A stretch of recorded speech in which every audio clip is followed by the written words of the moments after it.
Hey everybody, joining you today for a little vloggy chit-chat update. I'm sorry I've been absent from my vlog channel for so long now. What I meant to be a 1-month update turned to a 2-month update, turned to a 3-month update, and we're now at nearly 4 months. So that should really be all you need to know about how all-consuming life with a newborn and a toddler can be. Please excuse the hair, it's still air drying from my shower last night. I'm up so early today to get this done that it hasn't had time to fully dry yet. But I really wanted to do this video. I wanted to update you just on baby changes, on mommy changes over the course of several months, and bringing another kid into the mix. You know, it's a whole new ball game. You think, okay, I've dealt with this once before, but have you dealt with it while having another small human, you know, to take care of all of their needs and that type of thing? So it's definitely been a huge learning experience. I don't think there's been a time in my life that I have experienced so much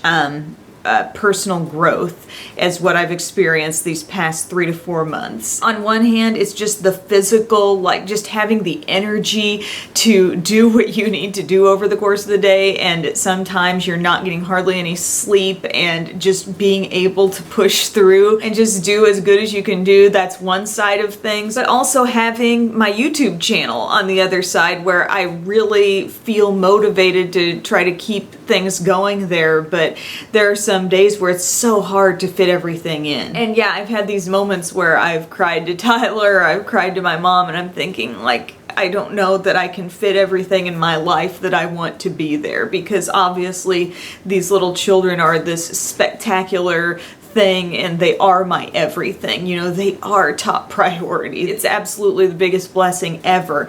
And then you've got, on this other hand, something that you want to stay afloat. You know, you want to keep your YouTube channel going, you want to keep your side job, you want to be active with that and present with that as well. And it's just, it takes so much energy, so much motivation. It's just a hell of a lot of determination and selflessness. And I give it up to all you moms out there who have dealt with this situation for some time, or many more kids than I have, and I know things can be difficult in so many different circumstances. So I give it up to all y'all who have been making it happen for so long. But I do have some notes in my phone just to kind of guide me through this video, because there's so much to talk about. It could really be very all over the place. But let's just talk postpartum, like overall state of mind. I feel a lot more like myself than I did after having Belle. And I think that's because baby number 1, you know, was just such a huge shock to my system and just my overall lifestyle. I mean, I went from just being part of this couple with my husband, and we had been that way for some time before ever having kids. So you're just able to be a little more, I don't know, selfish with your time and just doing exactly what you want, and, you know, deciding what you want to do for the day, and that's exactly what you end up doing, you know, just things of that nature. I would say if you're in that phase of life right now, and maybe kids are, you know, down the road a little bit for you, soak up that time with just you and your husband and really, really enjoy that. Because I do think of those moments, that me and Tyler time is really just precious moments in life that I will always think back on and value and cherish and feel so good about. But you bring in that first baby, and it's such a not only physical but emotional shock to your system. And by the way, I keep touching my hand because a lot of times when I'm up here shooting videos, I don't go back down to our downstairs bathroom, so I don't have my rings on, I don't have any earrings in. Some days I just don't get it all together, but you guys get it. But being a mom places such a new love on your heart. It's such a beautiful, wonderful thing. There are many responsibilities and stresses that can come with it too. So when I say shock to the system, I don't really mean that in a bad way, but it's just a huge emotional, physical life change happens with that first child. And now with baby number 2, I feel like I was about 1,000,000 times more aware, you know, of just what was coming. Because another reason why having a baby at all was a big shock to my system, I am, you know, the 3rd child in our family. I'm the baby of the family by a long way. My brother and sister were in like junior high and high school school when I was born, you know, so I just have always been defined by feeling like the kid of the family, you know, the young one. Never really had anybody to babysit in our family, never had a kid to look after, barely held babies before I had my own. So having that first child, I think you go through this whole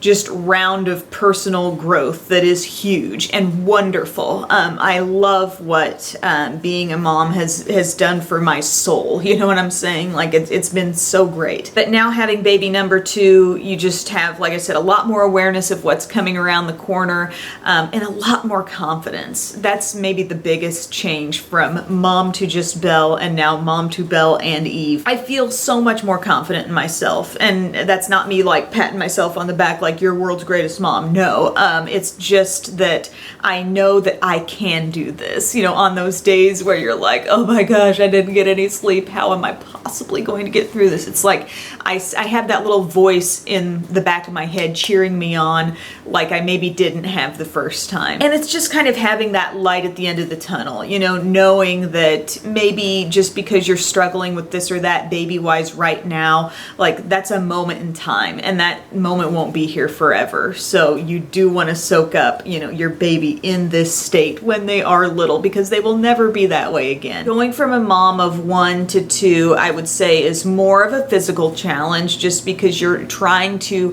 have the energy to just keep up with the demands of 2 kids who need you very much. Bella's 2, she'll be 3 in September 21st. Eve getting close to 4 months now. I feel like it's probably going to be one of the most difficult times in my life right now, just trying to keep up with all the needs, but it's a little less emotionally like different for me than when I was just having the one child. Like I said, I feel more like myself. I feel like I just have a little more perspective now. I don't know. Another thing that has kind of affected my state of mind and just this phase of a newborn's life is breastfeeding. And I breastfed Belle, you know, that lasted for like 17 months. And it started out kind of a rocky road. You know, I have my story about tips I learned the hard way breastfeeding, and I have much more on my breastfeeding story there.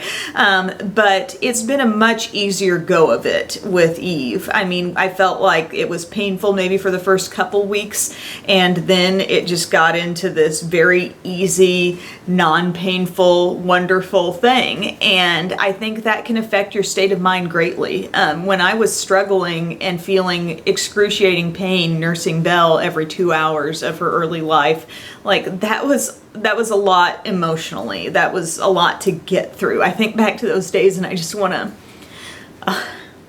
like give my old self a hug, because I feel like that was a huge hill to climb to get through those first 3 months of her life when every feeding was really hard. And for whatever reason, I mean, God gave me that strength to get through that. I know that because I prayed on that so much.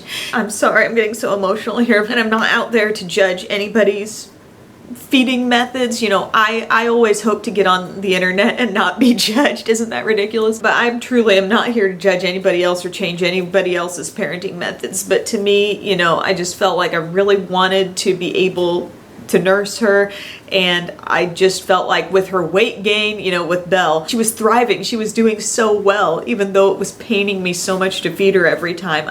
Something about that just kept me in the game that little bit longer. And like I said, after about 3 months, my pain really dramatically decreased. And so it was so wonderful to see that with Eve, I had what I think is very standard and to be expected types of nursing pain in the early days. You know, you're getting engorged. That can be painful. Your body's still kind of adjusting to it, I think, those first couple weeks, but it's gotten so much better, and I think that's helped me out so much. Now, I am exclusively breastfeeding, and I made notes here at the 2-month mark that she was a bit more of a cluster feeder than I remember Belle being, especially in the evenings. I remember in those first couple months, it was like by 7 o'clock, she was ready to start feeding, and it was like she'd just keep going and going, and maybe just, it was just for comfort at times. I'm not sure, but it was like Eve did not want to be off my lap for just more than a teeny bit of time, and she just wanted to keep feeding and feeding all evening long. And that is now tapered off to where, you know, she's got some gaps between her feeds. You know, she will go a couple of hours between between, but then sometimes it's 1 hour. The last doctor's appointment we took Eve to was her 2-month appointment. She was close to 12 pounds, and I can't remember her length, but it was longer than Belle was at that stage in the game. But I don't care how you're feeding your kid. If you're just taking care of that child, I just remember taking her to that first appointment and feeling so grateful. Like, yeah, she's gaining weight, she's healthy, she's doing well. You know, I'm doing my part. I'm playing my role here. Here's something also interesting about Eve. She was born with a little birthmark. Actually, she's got several birthmarks, but I think it's referred to as an angel kiss here between the brows, and she's got a little bit of kind of reddish salmony birthmarks around her nose as well. She's also got them on the back of her head, like kind of under her hair. Belle actually had a birthmark. I think they call it a stork bite, and I could really only see it when she got really hot, but that was on the back of her neck, and now that's of course covered up by hair. I'm not even sure if that's still there. But here's what's funny. I was born with pretty much the same kind of facial birthmark markings as Eve was. When I was really little, I had the little red salmony birthmark in between my brows and also on the sides of my nose. I even have a little broken capillary. That's what I call it. Mom chuckles if in a video I call it a broken capillary, because she's like, I remember when that was a birthmark, you know, right there on the side of my nose. Everything else, of course, has since faded from my face. But here's what was funny. When Eve came out, it was like I didn't hardly see it because her whole skin tone was so pink. It was like her overall body was matching the tone of whatever that birthmark was. And then after a few days, I could see like, oh my gosh, she's got this little thing. It looked like a little heart, you know, between her eyes. It's really cute, actually. And then what looked like some little splotches on her nose too. And I don't know if any of y'all out there have a kid who has birthmarks like that, these salmon patches, as they say, or an angel's kiss. But they're said to very commonly fade like in a year's time. With Eve, there will be moments where I hardly see it on her skin, but I kind of have started calling it her little temperature gauge, because, you know, if she gets really upset or she's straining or grunting or something like that, like it will start to show up, or if she's hot. But not only has she been growing, I think her skin has changed a little bit. It's starting to just fade away some, but there are lots of times where maybe she's just cool and relaxed and she's been napping or whatever, and it's hardly visible. So that's been a really interesting thing, and I thought it was funny that I had that too in those very same places when I was an infant. But oh, she is such a happy baby. Like, I mean, you go through these early weeks where they'll be crying all the time. I know some people have like really easy babies out of the gate, and that's great, but I mean, we certainly had our nights with her where it was like, okay, does she want to eat? No, I guess not. She just wants to cry. You gotta aggressively like rock her to sleep and all this stuff. And she does not want to take a pacifier, and neither did Belle. It's like my boobs are the soothing device. I mean, there were some tough and just very fussy times in the early days, but I can't stress enough what a difference 3 to 4 months makes. You know, I'm talking to you now and I'm like, yeah, tons has changed. She's just a little chunk, and she's so dang happy. Greet her in the morning and it's like she is just beside herself with happiness. Like, the smile on her face will just melt you. She smiles all the time. She loves being touched. She loves anything that involves touch, whether it's a bath, putting lotion on, getting her diaper changed, getting her clothes changed, anything where you are just physically dealing with her. She just glows over it. She loves it. So easy to get her going, to get her like giggling. She's lately started giggling when we like tickle her tummy or, you know, kiss her on her face or her neck. She loves getting kisses. She loves watching Belle do her thing, listening to her talk, watching her play, just laying on a blanket and kind of looking over at her and like, what's she doing over there? And it's been very interesting to watch Belle's reaction to her as well, because, you know, Belle is an attention craver. She wants her spotlight. She wants her stage. And, you know, going from being all in with that 2-year-old at all times to now having this other tiny baby who needs so much,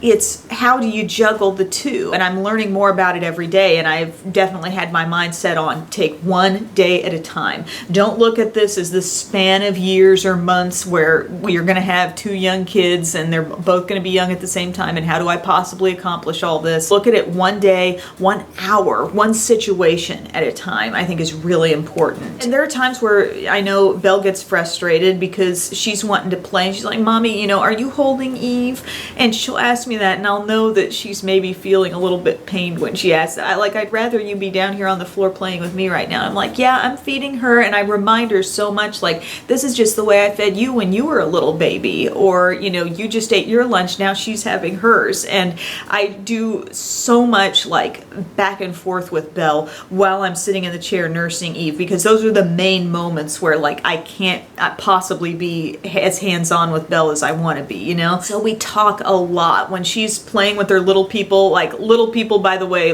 are rocking her world right now. She loves her princess little people, castles, the houses, the whatevers. But it's like Belle can tell when I'm engaged with her, whether I'm sitting in the chair nursing Eve at that time or down on the floor with her. She can tell when I'm locked into what she's doing. So even if I'm sitting in the chair feeding, I can be talking to her and be like, oh, what's this little dolly doing? You know, it's practically like I'm playing with her, but it's by talk. And she enjoys that. And she'll sometimes bring a book over to the footstool, and she's very good about, I don't know, being able to entertain herself. A couple of the things that I'm so grateful for that Belle has are a great attention span and a lot of creativity. So she is really set up to be able to entertain herself. She loves looking at books, but she still craves that attention from me. And so when she brings one over and, you know, sits it near me on the couch or on the footstool, and we talk about it as she's flipping through. And there are still times where I feel like, am I giving her enough? And I remember one night when my mom was here, I was kind of like crying to her and Tyler, and anytime I talk about crying, apparently I have to cry all over again here.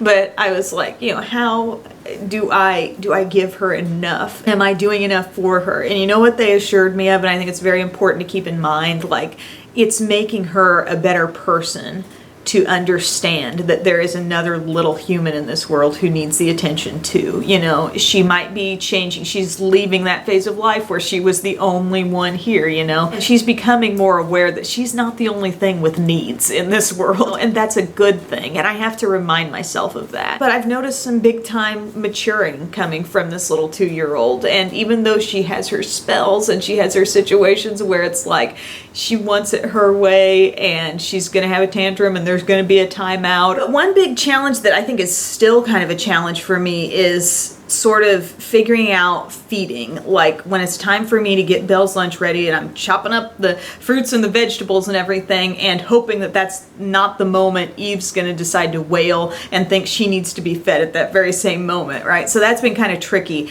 just getting around the meal time and hoping everything falls in such a way that I don't have two kids actively needing something from me at once, because Eve is maybe just starting to come around to the idea of the baby wearing. She's not a huge lover of that. She was also not a huge fan of being swaddled ever. While this kid loves to be touched, she also wants to be like sprawled out and stretching at all times too. Like she wants out of the womb, she wants to be out. She really does not like being too confined. So one thing that I've found that works is I have a little swing down on the floor near Belle's high chair actually. And I've been trying to just get in the routine of feeding Eve and then going straight into a meal time with Belle, and I can put Eve down in her swing and she'll be content because she'll see me moving around, she'll hear Belle, she'll feel like she's, you know, right where everything's happening. And most of the time she can get through that short period where I'm trying to get Belle's meal together. And did I say I was going to try to follow my notes for this video so it wouldn't be all over the place? I'm sorry, it's turning out to be all over the place. What else did I put down here? Yeah, Eve does not like pacifiers. The biggest thing that made her fussy was gas, I think. We did do some gripe water at times. I mean, that works wonderfully well when they've got hiccups and they're so frustrated as can be by their hiccups. But yeah, gas was a big thing for her, and part of it I wonder, like, she was using me and feeding on me so much just as a soothing type thing, I think, and I wonder if at times she took in a lot more than maybe she needed and got over full and then got really uncomfortable. I wonder about that at times. That doesn't happen really so much now. Another thing that played into fussiness I felt like was temperature. I tend to run hot as well. So did Belle, and I feel like Eve can be the same way. Temperature is definitely something to keep an eye on. If your kid's getting fussy,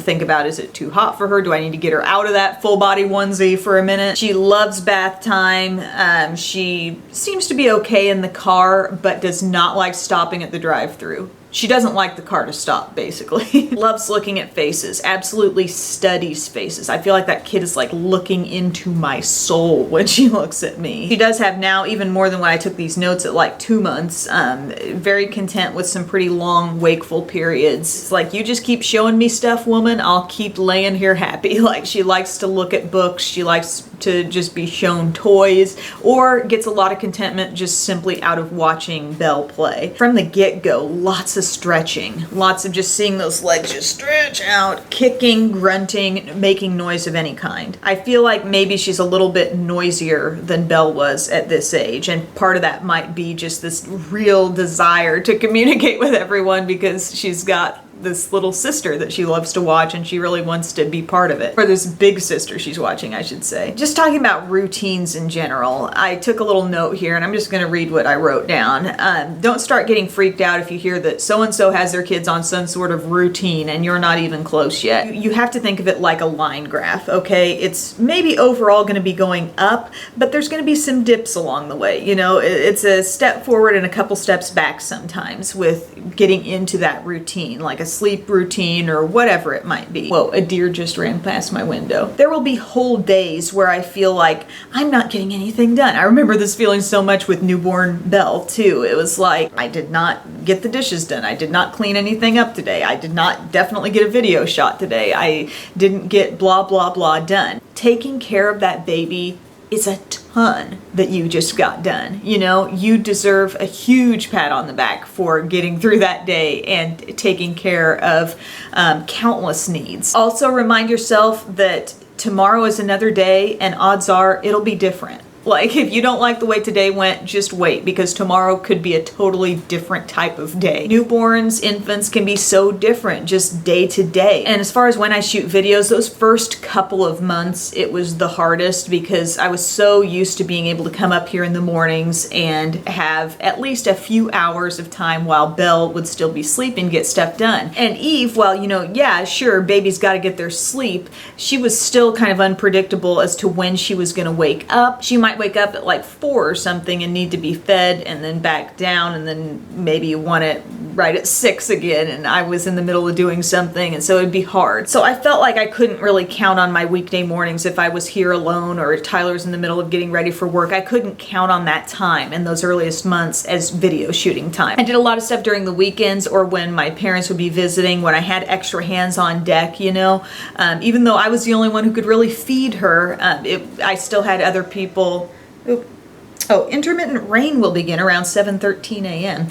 I love my Weather Channel updates. Oh, I love that. It's so cool. What was I saying though? It just really helped to have some extra people around who could help soothe her just for a couple minutes if I was still doing something. But now I'm getting into a little bit more of a sleep schedule, knock on wood, that I can count on. And you gotta, like I said, in those early days, see how the land lays. Before you're trying to make everything perfect, you've just gotta see, when do they want to sleep? Like, let's just see what we're working with here. It's like you're a kid who comes into a new class at the start of the year and your teacher gives some kind of a test just to see where everybody's at. That's kind of what you do with a newborn. You're just going to see, like, when do they want to sleep? When do they want to eat? Follow their lead. They are the boss. But now what we've gotten into is a really, really similar thing to, I think, what Belle had gotten into around this age, this 3 to 4 month age. Eve is having her last feeding for the night sometime in the 9 o'clock hour, and she's most of the time been sleeping through till about 5. And so then I get up and feed her around 5. This is totally ideal when it works this way. This was the way it went this morning. Because when it's like 4, there's a big difference between 4 and 5 to me. Like, I'd really love to have that 1 more hour of sleep in there. But today it was 5. I fed her. She goes back down until maybe between 7:30, 8 o'clock. So that gives me about a 5:20 to a close to 8 o'clock window of time to get shiz done up in this room. Shoot videos, edit videos if that's what needs to happen. And Belle, she's gonna sleep till about 8, 8:30. So the sleeping is happening. I'm giving you hope that yes, sleep can happen. Might be a rough go of it those first couple months, but it will start to fall into some kind of routine. And napping wise, what I've noticed from her is she'll be pretty pretty wakeful for a lot of the morning, maybe have a short morning nap. I'm talking like just an hour, maybe hour and a half. And then ideally she'll be into some sort of afternoon nap shortly before Belle takes hers. So then I've got 2 naps overlapping there. Nap overlap. Is that a good thing, mamas? Yes, it is. That doesn't always work out. Like I said, she's sometimes wanting to be fed even more frequently than every couple of hours. But regardless of when exactly it happens, there tends to be some sort of afternoon nap and then a little bit of an evening cat nap as well. The biggest challenge, I think, for Eve and also for me right now as a result of that is teething.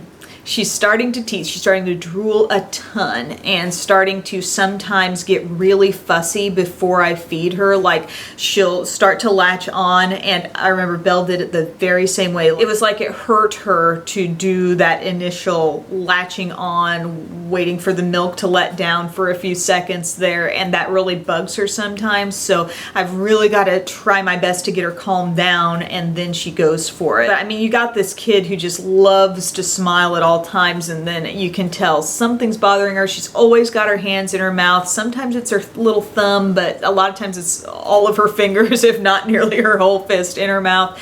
Tons of drool. And then I've got Belle, who is being very affected by 2-year molars coming in. From what I understand, teething can affect all kids differently. Some may barely be affected by it, but I feel like now both of my kids are very affected by it, and Belle will have like this runny nose, and I know it's teething related. I'm sorry, but I just know it is because it comes in and out of the blue, sometimes out of nowhere. And the difference is now with a toddler teething, like she can tell me, "Mommy, my tooth hurt," and I can look in there and see that she is cutting those back teeth. I mean, it's not terrible, but that's been more intermittent pain that Belle has dealt with teething wise, and now like a very continual thing that I think Eve's got to work with. Something I'm very excited for in the near future, in June we're taking a vacation to Destin, Florida, and I think it's going to be awesome. My parents are going to actually be going along as well, so it will be great to have some extra hands on deck, just